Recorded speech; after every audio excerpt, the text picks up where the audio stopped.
Todo me es lícito, pero no todo me conviene.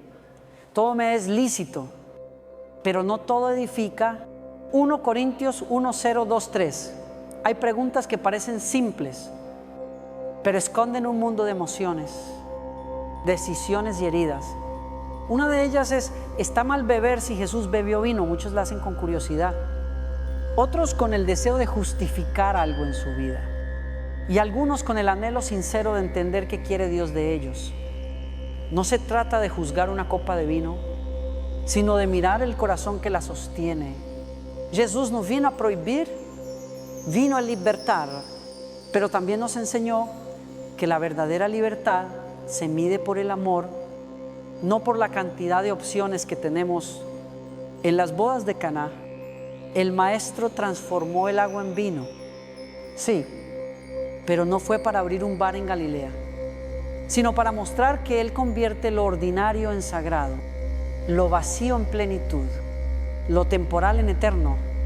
Sin embargo, en una sociedad como la nuestra, donde el alcohol se ha vuelto un refugio, una excusa o un veneno que destruye familias, es imposible no detenernos a reflexionar qué significa realmente beber con libertad. Hay quienes dicen con orgullo: yo tengo dominio propio, sé cuándo parar, pero las estadísticas y las lágrimas en los ojos de miles de esposas, hijos y padres dicen otra historia.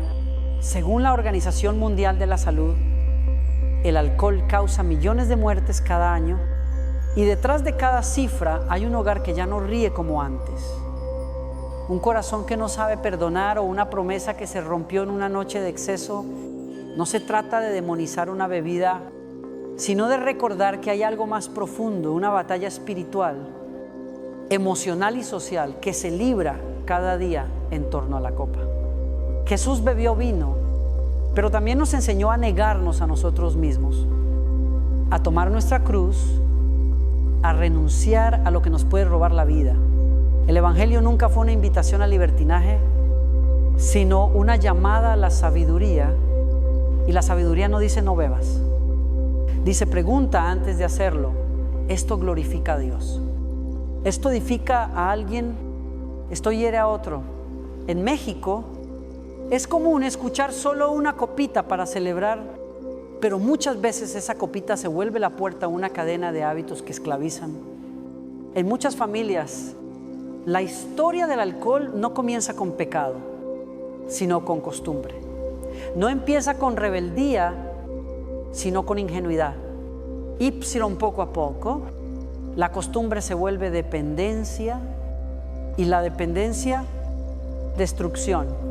Cuando Pablo escribió a los Efesios: no se embriaguen con vino, en lo cual hay disolución, sino sean llenos del Espíritu. Efesios 5:1-8 no hablaba solo de bebida, hablaba de vacíos. El corazón humano busca llenar lo que duele, lo que teme, lo que no entiende.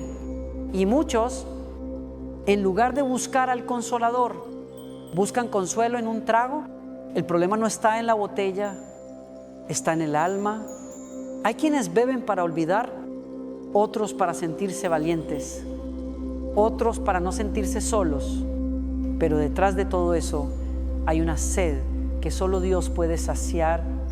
Jesús dijo: el que beba del agua que yo le daré no tendrá sed jamás. Juan 4:1-4.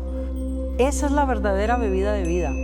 Beber puede ser una decisión, pero también una dirección.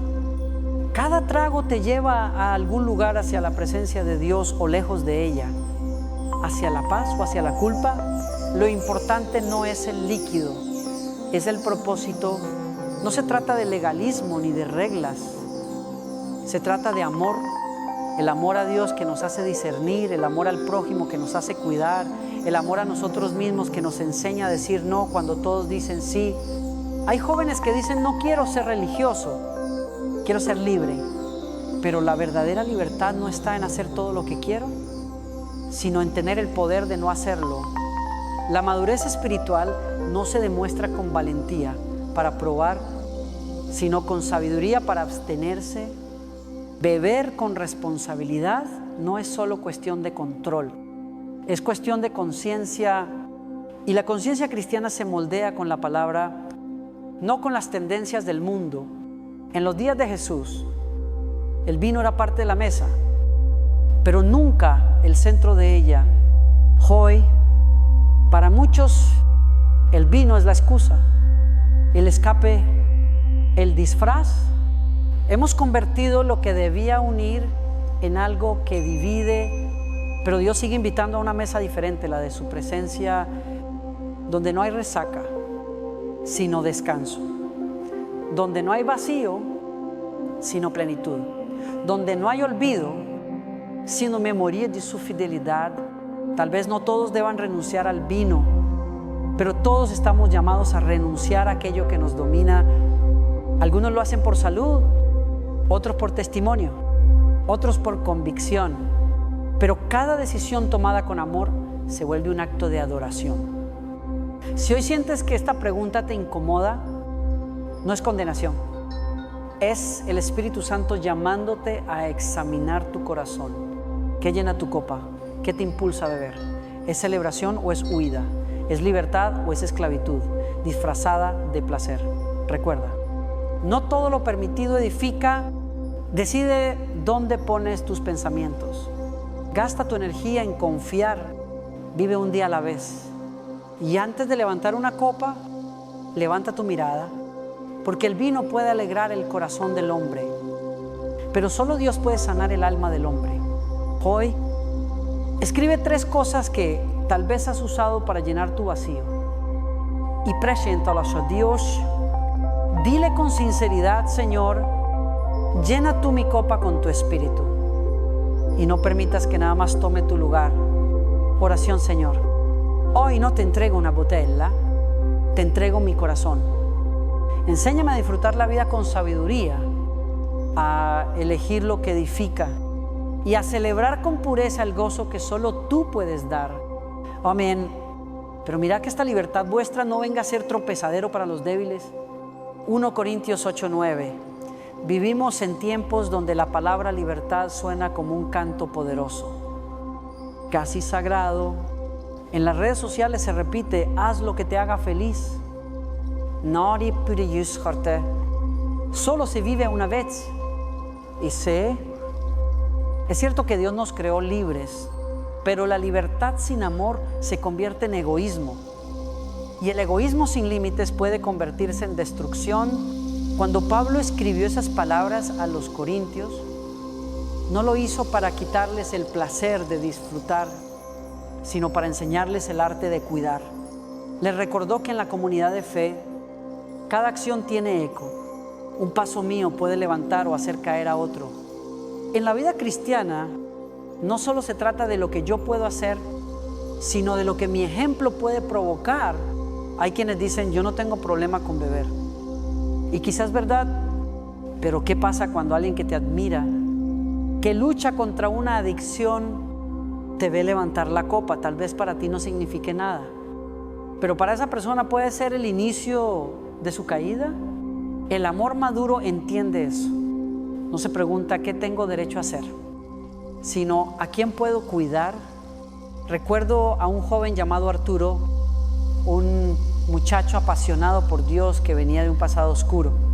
Había sido alcohólico desde los 16 años. Después de años de rehabilitación, conoció a Cristo y comenzó a servir en la iglesia. Un día, en una cena, un amigo creyente le ofreció vino para brindar. Arturo dudó, pero lo aceptó para no parecer religioso. Esa noche volvió a casa y se sintió sucio, no por el trago, sino por el recuerdo de su pasado. 2 días después, volvió a beber y en una semana había perdido el control. Años de lucha se desmoronaron en un momento de descuido ajeno. ¿Quién tuvo la culpa? Nadie lo quiso dañar. Pero alguien olvidó que la libertad cristiana no debe ser una carga para el débil. Jesús dijo: ay de aquel por quien viene el tropiezo. Lucas 1:7-1. No se trata de caminar con miedo, sino con empatía, porque el amor al prójimo es el límite más hermoso de la libertad Cuando alguien pregunta, ¿por qué tú no bebes? Sí, podrías hacerlo. Muchos creyentes responden con sencillez, porque amo a los que no pueden. Esa frase resume el Evangelio en un mundo que exalta el derecho personal. Cristo nos invita a la renuncia voluntaria, no por obligación, sino por compasión. Es un amor que dice, mi copa puede estar vacía, pero mi corazón está lleno. En la cultura mexicana, donde el brindar es símbolo de amistad, negarse puede parecer raro, pero el cristiano no busca ser popular, busca ser luz. Y a veces la luz incomoda la oscuridad. Cuando tú decides abstenerte, no lo haces por miedo, sino por amor. Estás predicando sin palabras que hay algo más grande que el placer, la paz interior. El apóstol Pablo también enfrentó este tipo de malentendidos. Algunos lo acusaban de ser demasiado estricto, otros de ser demasiado libre, pero él lo resumió con una frase que sigue viva hoy: si la comida hace caer a mi hermano, no comeré carne jamás. 1 Corintios 8:1-3. Esa es la libertad que edifica, la que no busca su propio bien, sino el del otro. Jesús, que tenía todo el derecho de vivir como rey, eligió vivir como siervo. Renunció a su comodidad por amor a los que amaba. Si seguimos su ejemplo, sabremos cuándo detenernos, cuándo callar, cuándo decir no. La libertad es un don hermoso, pero sin dirección se vuelve un peligro, como un coche sin frenos. Puede parecer emocionante al principio, pero termina en desastre. Dios no nos dio libertad para hacer lo que queramos, sino para elegir lo que es bueno. Y lo bueno siempre tiene el sabor del amor. Cuando elegimos cuidar, estamos bebiendo del Espíritu. Cuando elegimos ceder por el bien del otro, estamos reflejando el rostro de Cristo. A veces pensamos que las decisiones pequeñas no importan, pero todo en la vida espiritual está conectado. Un sí o un no en una cena puede determinar el testimonio de tu vida. No se trata de vivir con culpa, sino con conciencia. La conciencia guiada por el Espíritu es la brújula que nos mantiene en el camino correcto. Si algo en tu corazón te inquieta, no lo ignores. La incomodidad puede ser la voz del Espíritu diciendo, esto no te conviene. Tal vez hoy tú eres el fuerte, el que puede manejar su libertad, pero no olvides que alrededor hay débiles que te observan, que necesitan tu ejemplo más que tus palabras. Ser cristiano no es vivir para demostrar que puedo, sino vivir para mostrar que Cristo puede. Él puede llenar el corazón vacío, sanar la herida, restaurar lo que el alcohol, el ego o la indiferencia destruyeron. Así que la próxima vez que sientas que debes defender tu libertad, pregúntate, ¿a quién estoy edificando con ella? Si la respuesta no es amor, entonces no vale la pena. La libertad sin amor es orgullo disfrazado de madurez, pero la libertad con amor es adoración. Hoy, elige adorar a Dios con tus decisiones, incluso las más pequeñas. Acción práctica: piensa en una persona que podría tropezar por tu ejemplo. Escríbele un mensaje, llámala, ora por ella. Decide ser apoyo, no piedra. Oración: Señor, enséñame a usar mi libertad con amor. No quiero herir a nadie con mis decisiones. Dame sabiduría para saber cuándo detenerme y humildad para ceder por amor. Que mi vida sea una copa que derrama compasión, no tropiezo. Amén. Y al tercer día se hicieron unas bodas en Caná de Galilea y estaba allí la madre de Jesús. Y cuando faltó el vino, la madre de Jesús le dijo, no tienen vino. Juan 2:1-3, para entender la relación de Jesús con el vino. Hay que mirar más allá del líquido y entrar al contexto. En tiempos bíblicos, el vino no tenía la misma concentración de alcohol que hoy. Era una bebida común, parte de la dieta diaria, muchas veces mezclada con agua para purificarla. No se trataba de un símbolo de fiesta descontrolada, sino de comunión, alegría y bendición. En una cultura donde el agua podía estar contaminada, el vino ligero era un medio de cuidado. Por eso el salmista decía, el vino alegra el corazón del hombre. Salmo 10415. No como una invitación al exceso, sino como una imagen de gozo legítimo. Pero el problema surge cuando lo que debía alegrar se convierte en lo que domina. Jesús nunca promovió la embriaguez. Al contrario, sus parábolas están llenas de advertencias sobre el siervo que pierde el control y se embriaga olvidando a su Señor. En Caná, el milagro no fue el vino, sino la transformación. El agua se convirtió en vino porque Cristo estaba allí.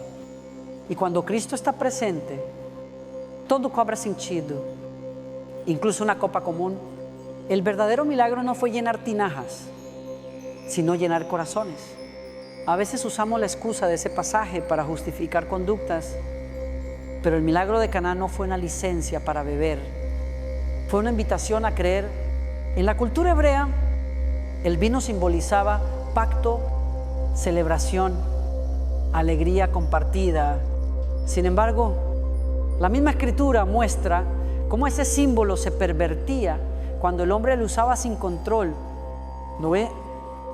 Después del diluvio, plantó una viña, bebió y se embriagó, Génesis 9, 2:0 hasta 21.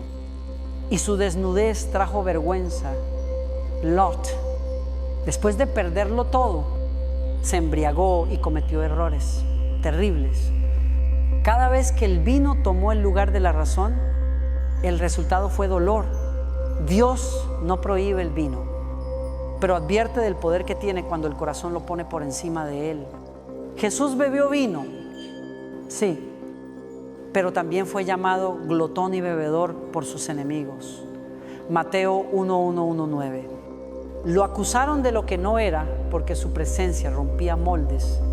No vino a imponer reglas humanas, vino a revelar el corazón de Dios. Pero eso no significa que su ejemplo sea una excusa para todo. El mismo Jesús que participó en una boda con vino fue quien enseñó sobre el dominio propio, sobre velar y orar para no caer en tentación. La Biblia nunca exalta el vino por sí mismo, lo usa como metáfora del gozo del reino, de la sangre del nuevo pacto, de la abundancia del Espíritu. Por eso Pablo dice, no se embriaguen con vino, en lo cual hay disolución. Antes bien, sean llenos del Espíritu. Efesios 5:1-8. Está mostrando un contraste. Hay una llenura que destruye y una llenura que vivifica. Una te roba la paz, la otra te da propósito. Una te confunde, la otra te guía. En la cultura moderna, donde el vino se asocia con estatus, elegancia o relajación, olvidamos que el Evangelio no gira en torno a modas. Hoy muchos creyentes se sienten confundidos, puedo o no puedo, pero la pregunta correcta no es esa.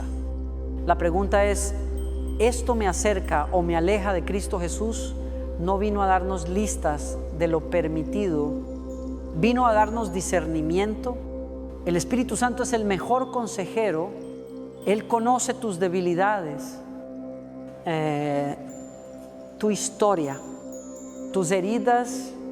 Él sabe si una copa te será indiferente o si abrirá una puerta que nunca debió abrirse. Cada persona tiene un contexto y el sabio aprende a escuchar la voz de Dios antes de escuchar su deseo. En el tiempo de Jesús, beber vino no era símbolo de rebeldía, era parte de la vida diaria. Pero hoy, en un mundo marcado por la adicción, el marketing y la banalización del placer, el mismo acto puede tener otro peso. El creyente maduro no pregunta qué hacía Jesús, sino qué haría Jesús si viviera en mi contexto. Y la respuesta siempre será amor, prudencia, cuidado. El amor es el filtro que convierte la libertad en sabiduría. Cuando Jesús dijo, esta es mi sangre, la del nuevo pacto, mientras compartía la copa con sus discípulos, Lucas 2:20, estaba dando un nuevo significado al vino. Ya no era símbolo de placer, sino de sacrificio Esa copa no embriagaba, limpiaba, no producía risas pasajeras, sino redención eterna. Beber de esa copa es aceptar que su sangre fue suficiente, que no necesito nada más para llenar mis vacíos. Por eso, cuando un creyente decide no beber, no lo hace por miedo, sino por reverencia.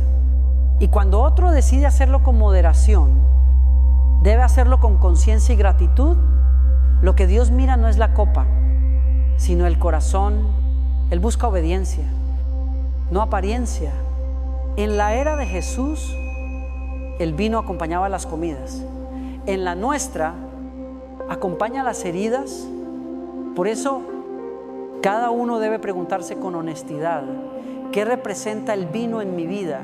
Si es símbolo de alegría sana, agradécelo. Si es un escape, rinde ese escape ante la cruz.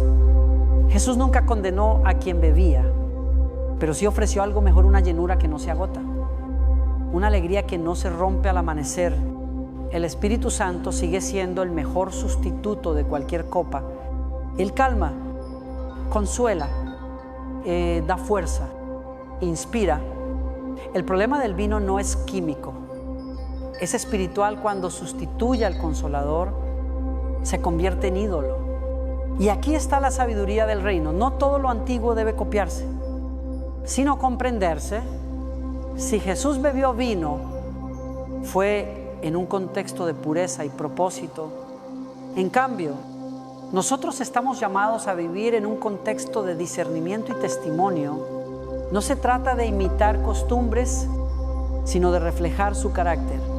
Hoy, detente y piensa de qué copa estás bebiendo, de la que calma por unas horas o de la que transforma para siempre. No todo lo que alegra al cuerpo alimenta el alma.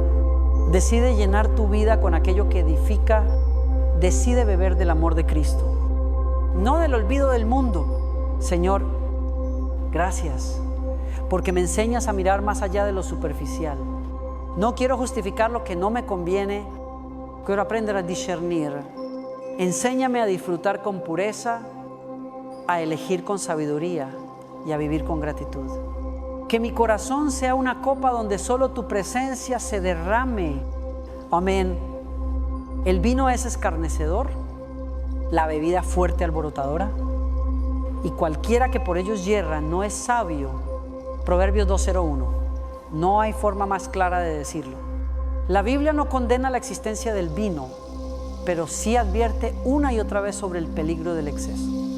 Desde Génesis hasta Apocalipsis, el patrón se repite cada vez que el vino domina al hombre. El desastre toca la puerta. La embriaguez no solo cambia el cuerpo, cambia el alma. Distiende la lengua, distorsiona la vista y debilita la conciencia. Lo que empieza como una distracción puede terminar como una prisión. Por eso, el consejo de Dios no es un mandato frío, sino un acto de amor. Cuando dice no te embriagues, no está limitando tu alegría, está protegiendo tu dignidad. En Efesios 5:1-8, Pablo hace un contraste brillante: no se embriaguen con vino, en lo cual hay disolución, antes bien sean llenos del Espíritu. Hay dos formas de llenarse una vacía, y otra transforma. Una promete olvido, la otra promete paz. Una te desconecta de ti mismo, la otra te reconecta con Dios. Cada trago fuera de control es una forma de entregar la llave del corazón a algo que no tiene poder para salvarte. Hay quienes dicen: solo me relaja, no le hago daño a nadie. Pero el pecado nunca empieza destruyendo afuera, empieza desgastando adentro. El vino es como el fuego: cuando se mantiene en la chimenea, calienta. Cuando se sale de ella, quema todo a su paso. Dios no quiere apagar la chispa del gozo, quiere evitar que se incendie tu vida. La embriaguez es más que un exceso físico, es un símbolo de desorden interior. Es el intento del alma de escapar del silencio donde debería encontrarse con su Creador. Y esa huida siempre cuesta más de lo que ofrece cuando alguien bebe hasta perder el control, no solo pierde la razón, también pierde la imagen de Dios que lleva dentro. Lo que fue creado para reinar termina esclavizado. Esa es la ironía del pecado. Promete libertad, pero entrega cadenas. Muchos hombres y mujeres fuertes, inteligentes, con talento, han sido derribados por un vaso, no por el vaso en sí, sino por lo que representa una rendición equivocada. Lo que debía calmar se vuelve dueño, y lo que debía acompañar una cena se convierte en amo de la vida. Las Escrituras son sabias al usar imágenes para enseñar. En Proverbios 2:3, 1 hasta 32 dice: no mires al vino cuando rojea, cuando resplandece su color en la copa. Se entra suavemente, mas al fin como serpiente morderá. Es hermoso al principio, pero venenoso al final. Así actúa el pecado, seduce con brillo, pero muerde con culpa. Dios no nos habla con amenazas, sino con advertencias de amor. Él sabe cuántas lágrimas se esconden detrás de cada botella vacía, cuántas familias se rompen, cuántas almas sienten vergüenza al despertar sin recordar lo que hicieron. Y no solo el cuerpo sufre, también el espíritu. Cuando el alcohol entra, la conciencia se apaga. Lo que normalmente dolería, deja de doler. Lo que antes nos haría pensar 2 veces, lo hacemos sin freno. La embriaguez abre puertas que después cuesta cerrar. Por eso el enemigo la usa como una herramienta silenciosa. No necesita gritar para destruir, solo necesita distraer. Mientras tú buscas olvidar por unas horas, roba tu propósito, tu testimonio, tu paz. Hay algo profundamente espiritual en la sobriedad. No se trata solo de abstinencia, sino de vigilancia. Pedro dijo: sed sobrios y velad, porque vuestro adversario el diablo, como león rugiente, anda alrededor buscando a quien devorar. 1 Pedro 5:8. La embriaguez no solo nubla la mente, también apaga la sensibilidad espiritual. Es difícil escuchar la voz de Dios cuando la conciencia está ahogada. Por eso el enemigo celebra cada copa que nos aleja del altar, porque sabe que un creyente confundido es un creyente vulnerable. Sin embargo, hay esperanza. No hay pecado que el amor de Dios no pueda redimir. Tal vez tú has caído muchas veces. Tal vez juras que será la última copa, pero la próxima tentación te encuentra más débil. Escucha bien, no estás solo. Dios no te rechaza por tu debilidad. Te espera en tu lucha. Él no te llama pecador, te llama hijo. Pero como padre, quiere verte libre. Cuando entregas tu dependencia a Él, el Espíritu comienza a llenar los espacios vacíos que antes llenabas con vino. Ansiedad o tristeza, Él no te pide perfección, te pide rendición. La embriaguez, en su raíz, es una búsqueda mal dirigida de consuelo. Todos queremos descansar, olvidar el peso, soltar el estrés. Pero hay un vino mejor, el del Espíritu, que no embriaga, sino que da claridad. Cuando el Espíritu te llena, no pierdes el control, lo recuperas. No pierdes la conciencia, la agudizas, no pierdes tu valor, lo redescubres. Ese es el vino nuevo del reino, el que Jesús prometió en la última cena cuando dijo: no beberé más del fruto de la vid, hasta aquel día en que lo beba nuevo con vosotros en el reino de mi Padre. Mateo 2:6, 2:9. En ese vino no hay culpa, solo comunión, no hay olvido, solo eternidad. Por eso, si hoy sientes que el alcohol tiene un lugar en tu vida que ya no puedes manejar, no te escondas. No hay vergüenza en pedir ayuda. La vergüenza está en negarlo hasta perderlo todo. Dios levanta a los que reconocen su debilidad, no a los que la maquillan. No es cobardía alejarte de lo que te daña, es sabiduría. No es religión decir no, es amor propio, cuando sabes que decir sí te destruye. Y si un día caes, levántate, Cada amanecer es una oportunidad para comenzar sobrio, en cuerpo y alma. Señor, gracias porque tus mandamientos no son castigos, son protección. Gracias porque me enseñas a no buscar placer donde solo hay pérdida. Hoy elijo llenarme de ti, no de lo que el mundo ofrece. Lléname con tu espíritu y que mi gozo no dependa de una copa, sino de tu presencia. Amén. No os engañéis. Dios no puede ser burlado, pues todo lo que el hombre sembrare, eso también segará. Gálatas 6:7. Hay un punto en que el vino deja de ser una bebida y se convierte en una barrera, un abismo que separa lo que eras de lo que podrías haber sido. Nadie planea destruir su vida con un vaso. Todo comienza con una excusa. Solo esta vez, solo para relajarme, solo para celebrar, pero las decisiones que repetimos se vuelven costumbre y las costumbres se transforman en cadenas invisibles. Lo que empieza como diversión termina en dependencia, y lo más trágico es que muchas veces la destrucción llega sin ruido, sin aviso, sin drama, como una marea que sube despacio hasta cubrirlo todo.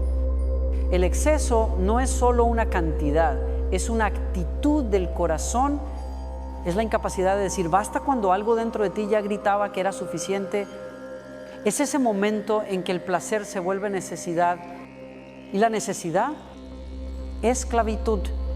La Biblia no solo habla de embriaguez como pecado, sino como una metáfora de una vida fuera de control.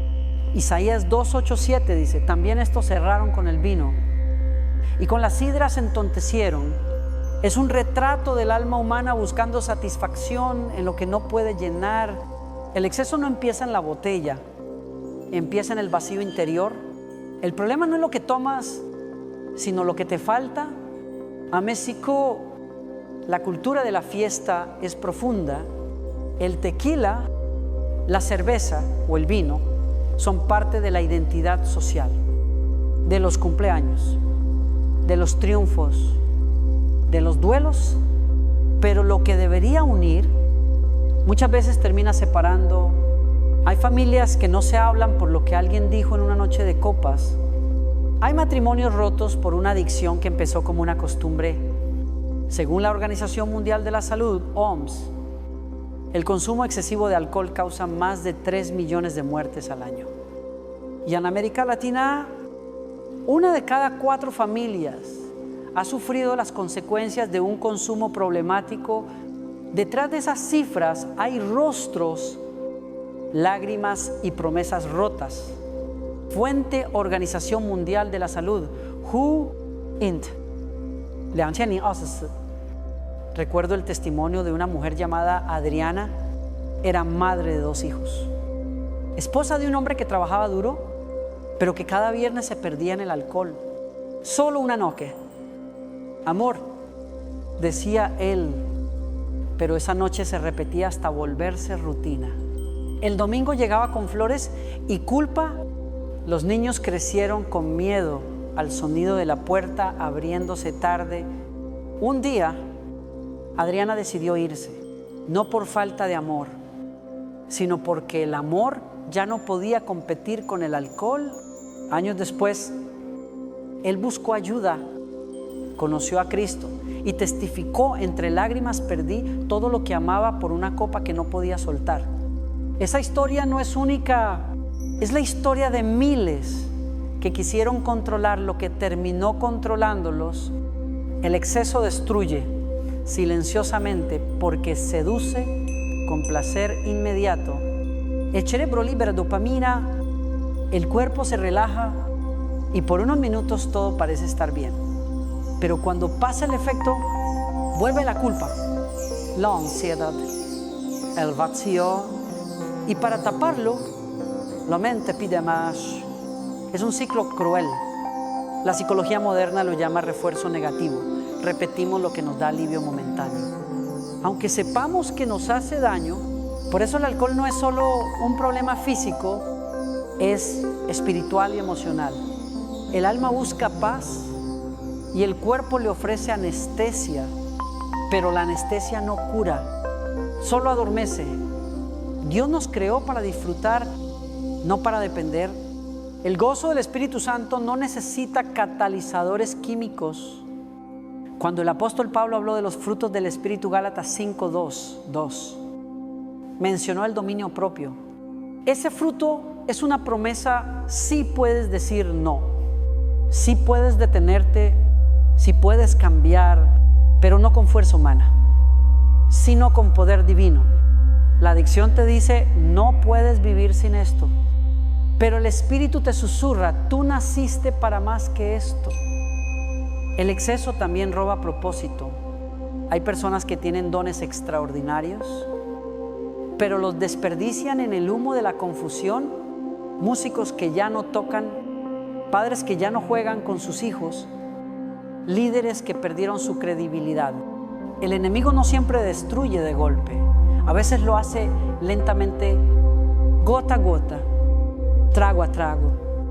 Por eso Pedro advierte, sed sobrios y velad, no por miedo, sino por amor. Porque cuando estás sobrio, puedes escuchar la voz de Dios, puedes amar mejor, puedes pensar con claridad. La sobriedad no es aburrimiento, es libertad. Y hay algo que no se dice lo suficiente, la sobriedad también es una forma de adoración. Cada vez que decides no excederte, estás diciendo, Señor, confío en que tú eres suficiente. No necesito escapar de la realidad, porque tu presencia me sostiene. No necesito perder el control, porque tu paz me controla. No necesito olvidar, porque en ti encuentro sanidad. Esa es la verdadera fiesta del alma, cuando el corazón se llena de gratitud, sin necesitar estímulos externos. Muchos creyentes piensan que dejar el exceso los separa del mundo, cuando en realidad los acerca al reino. Jesús no bebía para encajar, bebía para conectar. No usó el vino para olvidarse del dolor, sino para transformar un momento en un mensaje. Si él hubiera buscado placer, no habría aceptado la cruz. Pero en vez de una copa de vino, bebió la copa del sacrificio, para que tú y yo pudiéramos ser libres. Y si hoy estás luchando, escucha, no estás derrotado. El poder de Cristo rompe toda cadena, incluso las que parecen indestructibles. Tal vez ya fallaste 100 veces, pero Dios no cuenta tus caídas, sino tus regresos. Cada vez que te levantas, el cielo celebra. Cada vez que dices ya no más, el infierno tiembla. No subestimes lo que un paso puede hacer. Deja que la gracia te desintoxique, no de alcohol, sino de culpa. Señor, reconozco que muchas veces he llenado mi copa más de lo que debía y he intentado llenar mi alma con cosas que no pueden saciarme. Hoy te pido perdón. Vacía de mí todo exceso, toda ansiedad, todo hábito que me robe la paz. Enséñame a disfrutar con pureza, a vivir con dominio propio y a descansar en ti. Que mi copa rebose, no de vino, sino de tu espíritu. Amén. Ninguno busque su propio bien, sino el del otro. 1 Corintios 1:0-2:4. Amar a Dios siempre nos lleva a amar a las personas. Y amar a las personas significa cuidar lo que hacemos delante de ellas. En un mundo que grita vive para ti, el evangelio susurra vive para servir. La madurez espiritual no se mide por cuántas reglas cumples, sino por cuánto amas a los demás con tus decisiones. No hay nada más contracultural que pensar en el otro antes que en uno mismo. Y es ahí donde el tema del alcohol, como tantos otros, se vuelve una oportunidad para mostrar el corazón de Cristo. Jesús no vivió buscando su placer. Si alguien tenía derecho a hacerlo, era Él. Sin embargo, eligió negarse a sí mismo cada día para que otros encontraran vida.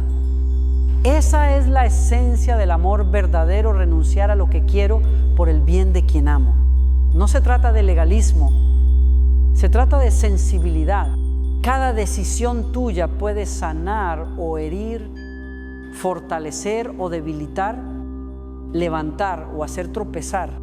Por eso Pablo insistía tanto en este principio: si la comida hace caer a mi hermano, no comeré carne jamás, para no ponerlo en tropiezo. 1 Corintios 8, 1, 3. No lo decía para parecer santo, sino porque entendía que el testimonio vale más que el placer momentáneo.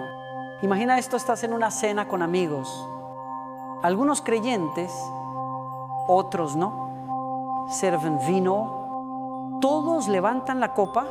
Tú sabes que tienes libertad, pero también sabes que uno de ellos lucha con su sobriedad. ¿Qué mensaje enviarías si decides beber? Tal vez dirán que exageras si no lo haces. Pero de verdad importa. La madurez consiste en elegir el amor aunque no te aplaudan. Jesús fue llamado exagerado muchas veces, pero su exageración salvó al mundo. Hay una historia de un hombre llamado Rodrigo.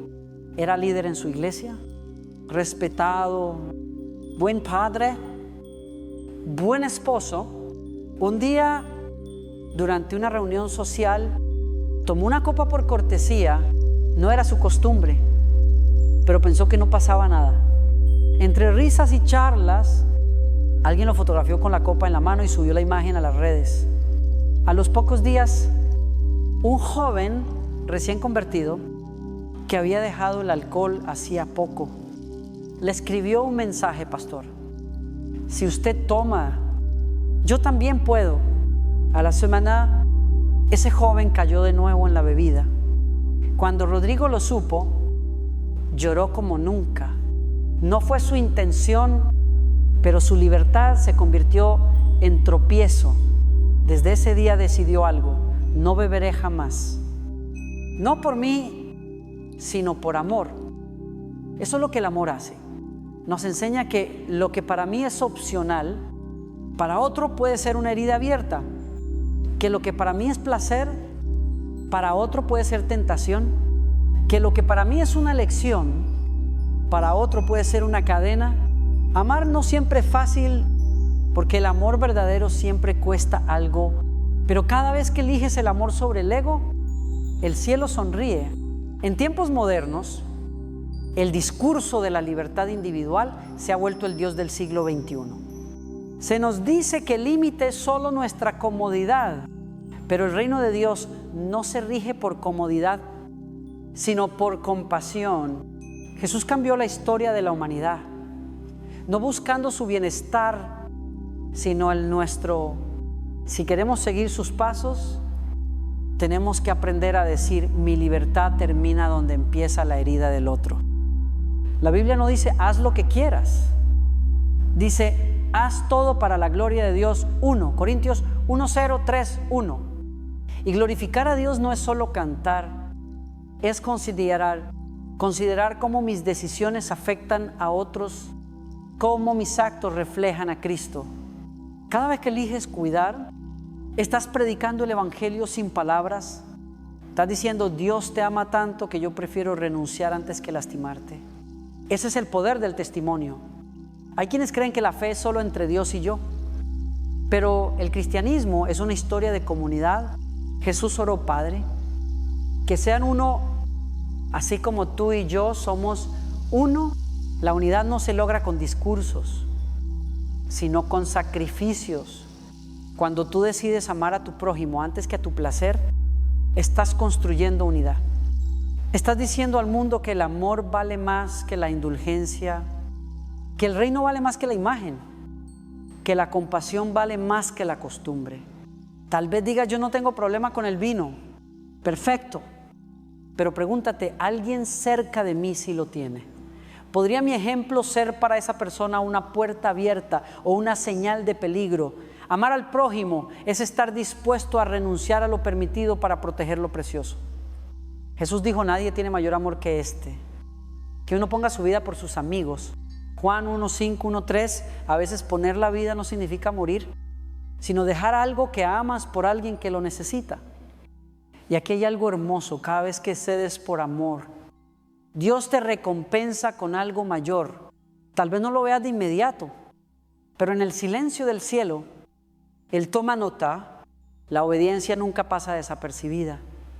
Lo que parece pérdida se convierte en herencia. Cada decisión guiada por amor se transforma en bendición, porque al final el placer pasa, pero el impacto del amor permanece. El vino se acaba, pero el testimonio perdura. Y cuando tus hijos, tus amigos o tus hermanos en la fe te recuerden, no recordarán si bebías o no, recordarán si amabas de verdad. Señor, enséñame a amar como tú amas, a pensar más en los demás que en mí mismo. No quiero vivir defendiendo mis derechos. Quiero vivir demostrando tu gracia. Que mis decisiones sean faro, no tropiezo. Que mi libertad se rinda ante el amor y que cada acto mío, por pequeño que parezca, le glorifique. Tu nombre, amén. Por lo tanto, todo lo que queráis que los hombres hagan con vosotros, así también haced vosotros con ellos. Porque esto es la ley y los profetas. Mateo 7:1-2. La libertad es uno de los regalos más hermosos de Dios. Él nos creó con la capacidad de elegir, de decidir, de caminar por caminos diferentes. Pero esa libertad, si no está guiada por amor, puede convertirse en un arma, puede herir, aún sin intención. Por eso Jesús nos enseñó una regla simple, pero revolucionaria. Haz con los demás lo que quisieras que hicieran contigo. Esa frase resume el reino. Es más profunda que cualquier tratado teológico, más poderosa que cualquier sermón. Si todos la viviéramos, ¿no habría tantas heridas? En la vida cotidiana, muchas veces no pensamos en cómo nuestras acciones afectan a otros. Yo soy responsable solo de mí. Decimos, pero eso no es cristianismo, es egoísmo. El Evangelio no es una fe de aislamiento, es una fe de comunidad. Lo que yo hago toca a los demás, aunque no lo vea. Y en el tema del alcohol, como en tantos otros hábitos, esto se vuelve evidente. Quizás tú puedes beber sin perder el control, pero el que te observa no sabe eso. Tal vez para ti es un simple gusto, pero para otro puede ser la excusa que necesitaba para recaer. El amor siempre pregunta, ¿esto bendice o hiere? Recuerdo una conversación con un joven llamado Esteban. Él me dijo, pastor, yo no tengo problema con tomar una copa, pero mi papá fue alcohólico y cada vez que me ve con una botella se pone nervioso. No quiero vivir bajo la sombra de su pasado, pero tampoco quiero herirlo. Yo le respondí, tu libertad termina donde comienza el dolor de tu padre. Y el amor te dará sabiduría para saber hasta dónde llegar. A veces amar duele porque significa renunciar a algo que no es malo en sí, pero que puede ser una piedra en el camino de alguien más. Esa es la madurez espiritual, hacer lo correcto aunque nadie lo vea, elegir el bien aunque nadie lo aplauda. Pablo lo dijo con claridad en Romanos 1:4, 1:5. Si por causa de la comida tu hermano se entristece, ya no andas conforme al amor. En otras palabras, cuando lo que haces daña al otro, aunque tengas razón, ya estás equivocado. Jesús nunca buscó tener razón, buscó sanar corazones. En una cultura que idolatra la libertad personal, el reino nos llama a una libertad responsable. El amor es el límite que le da sentido a la libertad. No es cárcel, es protección, no es pérdida, es propósito. Cuando vives así, comienzas a ver a las personas con otros ojos. Ya no las juzgas, las entiendes, ya no te comparas, las acompañas y descubres algo asombroso. El gozo más profundo no está en hacer lo que quieres, sino en hacer lo que edifica. La verdadera satisfacción nace cuando sabes que tus decisiones hacen respirar en paz a los demás. No hay placer mayor que saber que fuiste refugio y no tormenta. La libertad sin amor es como un río sin cauce, parece hermosa, pero cuando se desborda, destruye. El amor pone límites, y los límites no son castigos, son guías. Los límites del amor son los muros invisibles que mantienen el alma en equilibrio. Cuando amas, no necesitas un manual de prohibiciones, porque el amor mismo te enseña cuándo parar. Te susurra: esto no te conviene, esto podría herir, esto no glorifica. Jesús vivió así, podía reclamar todos los derechos del universo, pero eligió renunciar a ellos para salvarnos. Su libertad se rindió ante el amor. No hubo que forzarlo, Él decidió hacerlo. Cada vez que eliges amar antes que disfrutar, te pareces un poco más a Él. Cada vez que dices no por cuidar a otro, estás predicando el evangelio sin palabras. El mundo necesita menos discursos y más decisiones que hablen. Tal vez hay alguien cerca de ti que sufre en silencio con una adicción. No te burles, no la ignores, no la minimices. Ora por esa persona, abrázala con empatía. No digas yo sí puedo y tú no. Di más bien yo te acompaño hasta que tú también puedas. La comunidad cristiana no está hecha de perfectos, sino de solidarios. La libertad cristiana no es una bandera para levantar, sino un regalo para compartir. Hay una verdad dura, pero liberadora. Lo que hacemos en nombre de la libertad revela a quién servimos realmente. Si mi libertad hiere, no, viene de Dios. Si mi libertad construye, entonces viene del Espíritu.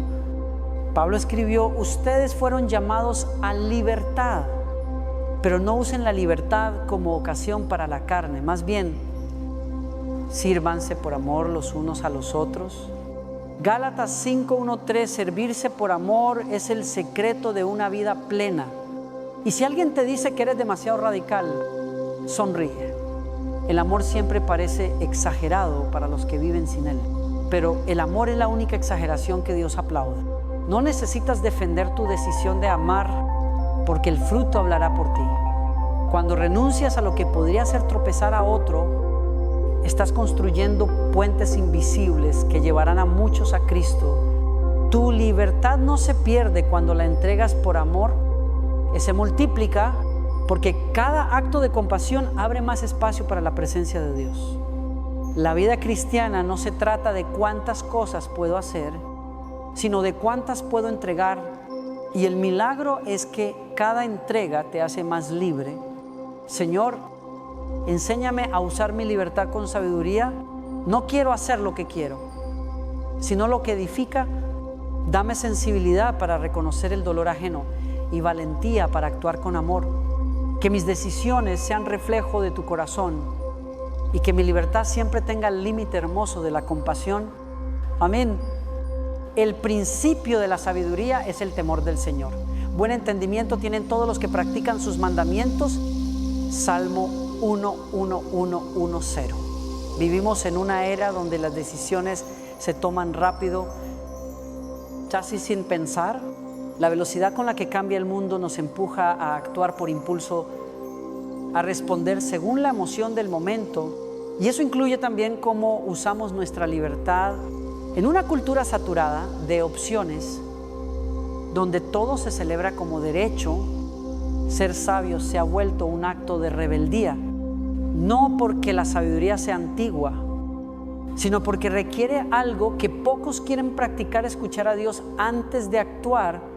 La sabiduría no es solo conocimiento, es discernimiento. Saber no es suficiente. Necesitas entender el tiempo, el contexto, el corazón. Hoy se dice no tiene nada de malo. Todos lo hacen. Pero el creyente no camina al ritmo del mundo, camina al paso del Espíritu, y el Espíritu te enseña que no todo lo que parece inofensivo lo es. Todo me es lícito, pero no todo me conviene. 1 Corintios 1:0-2-3. Esa frase no es censura, es brújula. No busca asustarte, busca protegerte. Las redes sociales y la publicidad nos venden la imagen de que la felicidad está en disfrutar sin límites. Un vino para cada ocasión, un brindis para cada logro. una copa para cada tristeza. Pero detrás de esa estética de cristal hay un vacío profundo. El marketing promete alegría embotellada, pero lo que entrega es costumbre y dependencia. Lo que ayer era celebración, mañana puede ser anestesia. La sabiduría te dice: no te dejes engañar por lo que brilla. Busca lo que permanece. Jesús no vivió para complacer su entorno, vivió para obedecer la voz del Padre. Cada decisión suya tenía propósito. Cuando todos querían hacerlo rey, se apartaba a orar. Cuando lo provocaban a probar su poder, respondía con mansedumbre. Él mostró que la verdadera libertad no es hacer lo que quiero, sino lo que debo. Y ese deber no nace del miedo, nace del amor. Amar a Dios produce en ti un sentido santo de responsabilidad. No temes castigo, temes decepcionarlo. Esa es la base del temor de Dios, no terror, sino reverencia. Tomar decisiones sabias en tiempos modernos significa ir contracorriente. Mientras el mundo dice: haz lo que sientas, Dios dice: haz lo que es correcto. Y lo correcto muchas veces será lo más difícil, no porque sea aburrido, sino porque exige madurez. Vivimos rodeados de distracciones que prometen alivio instantáneo: un trago, una serie, una cita, una compra. Pero el sabio sabe que todo placer sin propósito termina en vacío.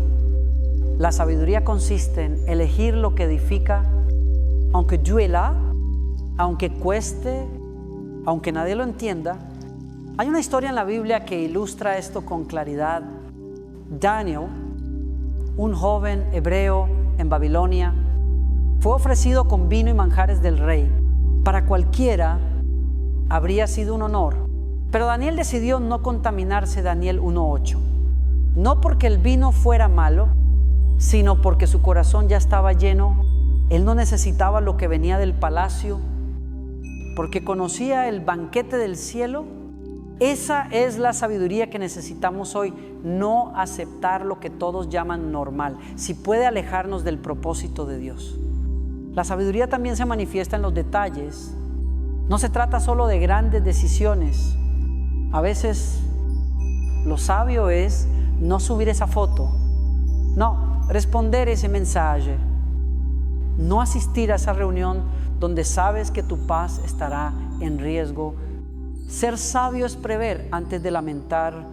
Y lo más importante, la sabiduría no nace del esfuerzo humano, sino de una relación profunda con el Espíritu Santo. Él no solo te muestra lo que está bien o mal, te enseña lo que conviene a tu alma en cada estación. Hoy, la cultura te dirá que ser prudente es anticuado, que ser diferente es raro. Pero recuerda, Noé fue raro, Daniel fue raro, José fue raro.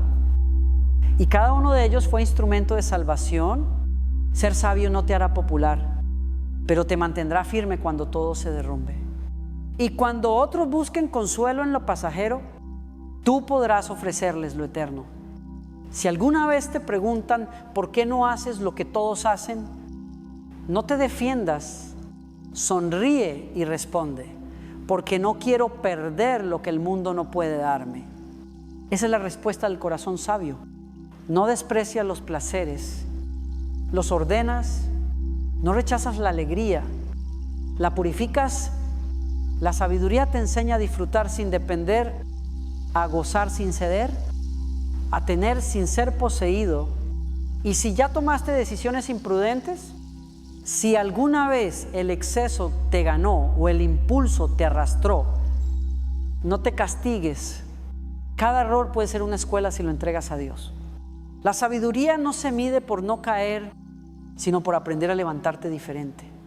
El pasado no define tu futuro, pero sí puede educar tu corazón. Dios está levantando una generación que no se deja arrastrar por las tendencias, sino que camina con discernimiento. Una generación que entiende que su testimonio vale más que su comodidad, que prefiere ser firme que famosa, obediente que moderna. Y tú puedes ser parte de ella si cada día decides orar antes de actuar, reflexionar antes de responder y amar antes de justificarte.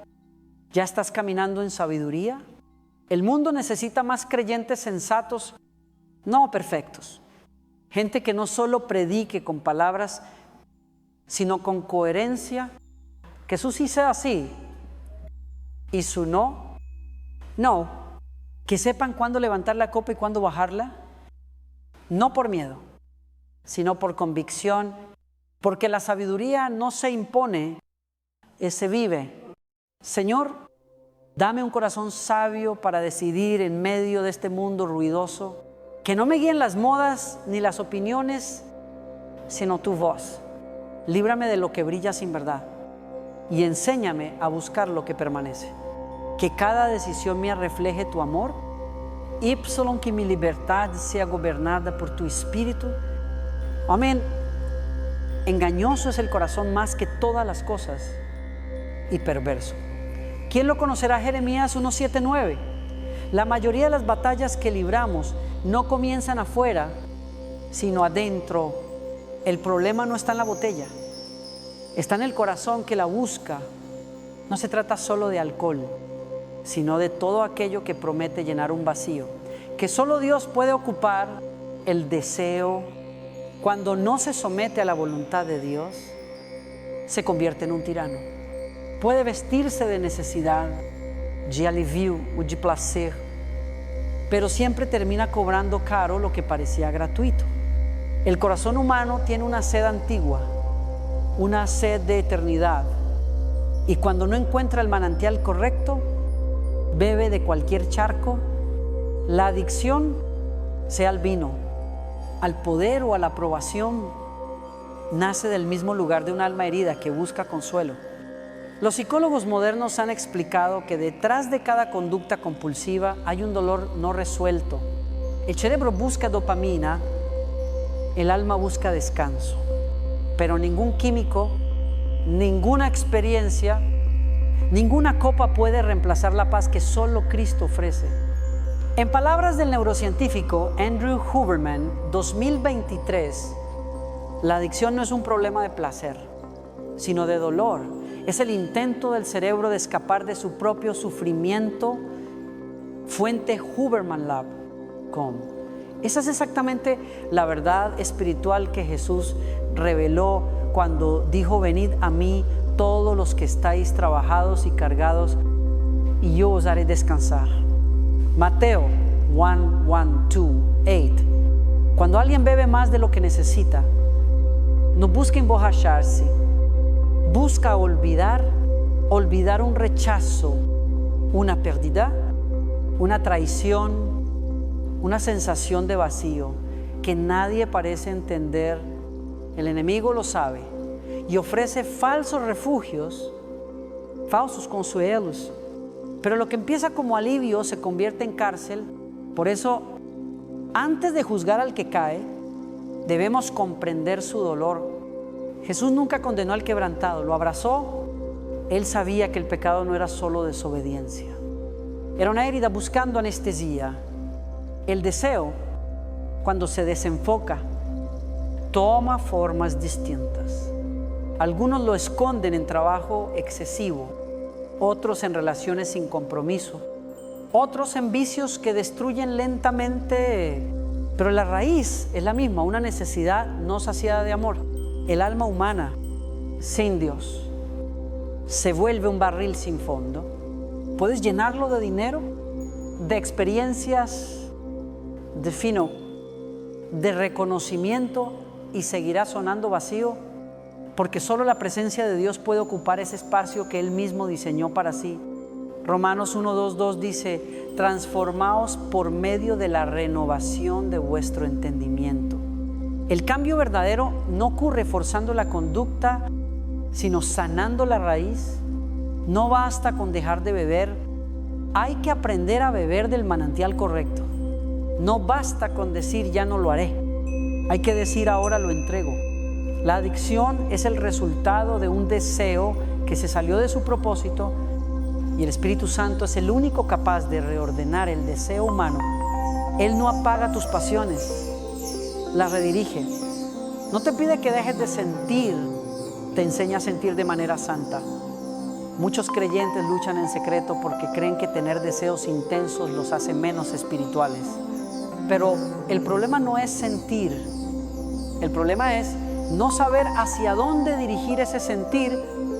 Dios te dio la capacidad de desear, pero también te dio la capacidad de discernir. Y cuando tu deseo se alinea con su voluntad, deja de ser peligroso y se convierte en impulso divino. El deseo purificado es energía santa, es el combustible del llamado, de la compasión, del servicio. Cuando el corazón está herido, el enemigo susurra. Necesitas algo para calmarte y ofrece 1000 sustitutos, una bebida, una distracción, una mentira disfrazada de alivio. Pero el Espíritu te susurra lo contrario, necesitas rendirte. La rendición no es debilidad, es sabiduría. Es decirle a Dios, no sé manejar esto solo. Y en ese momento, el poder del cielo entra, no con condena, sino con consuelo. Porque el Espíritu Santo no te grita, te sana. Hay una historia en el Evangelio que retrata esto con belleza. Jesús se encuentra con la mujer samaritana junto al pozo, Juan 4. Ella había tenido 5 maridos y vivía con uno que no era suyo. Estaba cansada de buscar en los hombres lo que solo Dios podía darle. Jesús no la humilló, solo le ofreció agua viva. Esa conversación cambió su vida. La mujer no necesitó terapia de desintoxicación ni reglas, solo necesitó un encuentro. Cuando bebes de Cristo, el deseo se transforma. Ya no busca llenar un vacío, sino compartir lo que rebosa. Por eso, cuando hablamos de dejar el alcohol o cualquier exceso, no se trata de prohibir, se trata de sanar. No es no lo hagas, es ya no necesitas hacerlo, porque quien ha probado el amor perfecto no busca anestesia. 1 Juan 4, 1, 8 dice, el amor perfecto echa fuera el temor. Ese amor también echa fuera el deseo desordenado, la ansiedad disfrazada de placer, la tristeza que te empuja a buscar refugio en lo equivocado. Cuando el amor entra, el vacío se va. Y si todavía sientes que tu deseo te domina, no te desesperes. El cambio no ocurre de la noche a la mañana. El Espíritu trabaja poco a poco con ternura y verdad. Cada vez que eliges orar en lugar de beber, sanar en lugar de huir, estás cavando un nuevo pozo dentro de ti. Y pronto ese pozo se llenará de agua viva. El deseo no es tu enemigo, el desorden sí. Y la única forma de ordenar el alma es entregarla. Jesús no vino a apagar tu sede, vino a enseñarte dónde beber. Cuando aprendes eso, cada día se vuelve más ligero, más limpio, más pleno. Y cuando el deseo te visite de nuevo, ya no tendrás que huir ni ceder. Solo levantarás tus manos y dirás, Señor, tengo sed de ti. Señor, revela las raíces de mi deseo. No quiero apagar mis anhelos, quiero redimirlos. Sana mi corazón de todo vacío, de toda búsqueda equivocada. Enséñame a beber del agua viva y que mi alma no busque más consuelo fuera de ti. Lléname con tu presencia hasta que el deseo se vuelva adoración. Amén. Y la paz de Dios, que sobrepasa todo entendimiento, guardará vuestros corazones y vuestros pensamientos en Cristo Jesús. Filipenses 4:7. Hemos hablado de libertad, de amor, de prudencia. Pero al final todo se resume en esto. El alma que encuentra paz en Dios ya no necesita anestesia. No hay vino que se compare con la serenidad de saberte amado, perdonado y completo en Cristo. El mundo ofrece copas que calman por un rato, pero solo el Espíritu ofrece descanso eterno. La verdadera celebración no sucede en una mesa llena, sino en un corazón lleno. Dios no te pide perfección, te invita a plenitud. Si estás cansado de luchar, si te pesa el pasado o te da miedo volver a caer, Recuerda, la batalla no es tuya, es del Señor. Deja que Él pelee por ti, que cambie tu sed por propósito, tu vacío por presencia. La sobriedad no es renuncia, y victoria es poder mirar al cielo y decir, ya no necesito escapar, porque en ti tengo todo. Hoy levanta tu copa, no de vino, sino de gratitud.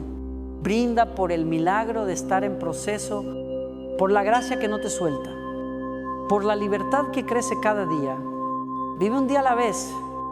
Decide dónde pones tus pensamientos y gasta tu energía en confiar, porque el amor perfecto expulsa el temor y la paz perfecta reemplaza toda ansiedad. Señor, que mi corazón sea tu morada y mi vida tu mensaje. Enséñame a disfrutar la libertad que edifica, a celebrar sin olvidar y a beber solo del manantial de tu amor. Amén.